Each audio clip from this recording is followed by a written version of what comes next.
Cisco's critical flaws are fixed, but were you patched in time? AI coding tools are leaking CI secrets, and malware is hijacking Windows Hello keys. Let's get into it. Cisco patched critical vulnerabilities in Catalyst SD-WAN and iOS XE that could allow attackers to gain unauthorized access or execute arbitrary commands. If your network runs either platform and you have not applied the fix, you are exposed. This is a drop everything and patch situation. Researchers found that malware can abuse Windows Hello for Business cryptographic keys to maintain persistent, stealthy access to Microsoft Entra ID environments. This bypasses traditional credential theft defenses because it exploits legitimate authentication infrastructure. Organizations relying on passwordless auth need to audit key usage immediately. Security flaws in Claude Code and Gemini CLI allow a malicious GitHub issue to escalate into full access to CI workflow secrets. That means a single poisoned issue ticket could expose your entire build pipeline.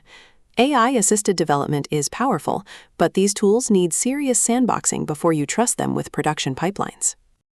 A newly documented attack technique called NatJack lets adversaries hijack active TCP sessions and spoof DNS responses by manipulating NAT tables on vulnerable network devices. No malware installation is required, just network-level access and the right exploit. This is a serious threat to anyone running exposed or misconfigured NAT infrastructure. A critical remote code execution vulnerability has been disclosed in vBulletin versions up to and including 6.2.1, triggered through the run maths function.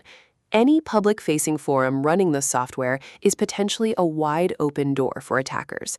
If you run vBulletin, treat this as an emergency patch or takedown decision. A full disclosure report reveals an authentication bypass vulnerability in TELENIA software TVOX, a unified communications platform, affecting versions up to 26.5.3. The flaw lives in set_env.php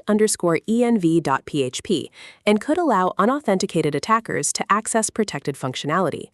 Unified comms platforms are high-value targets. Patch or isolate this immediately. The DICOM toolkit, widely used in medical imaging systems, has been hit with 4 disclosed vulnerabilities, including multiple integer overflow flaws and a path traversal bug. Medical infrastructure running DCMTK is potentially at risk of data exposure or system compromise.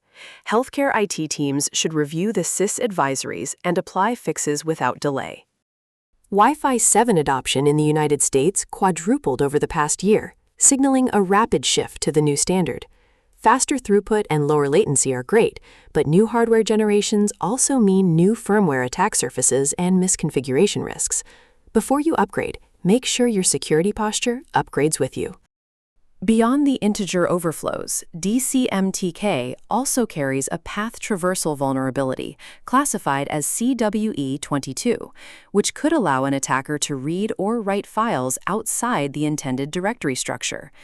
In a medical imaging context, that could mean exposure of sensitive patient data or manipulation of diagnostic files.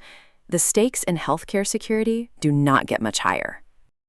Digging deeper into the Cisco iOS XE disclosures, SOC Radar's analysis highlights multiple distinct critical CVEs requiring prioritized attention across different feature sets.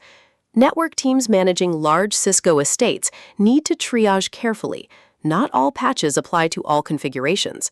Check your exposure surface before assuming a single update covers everything. That is your daily cyber briefing. Stay sharp, stay patched, and check MonMyIP to know what the internet sees when it looks at you. Subscribe so you never miss a threat.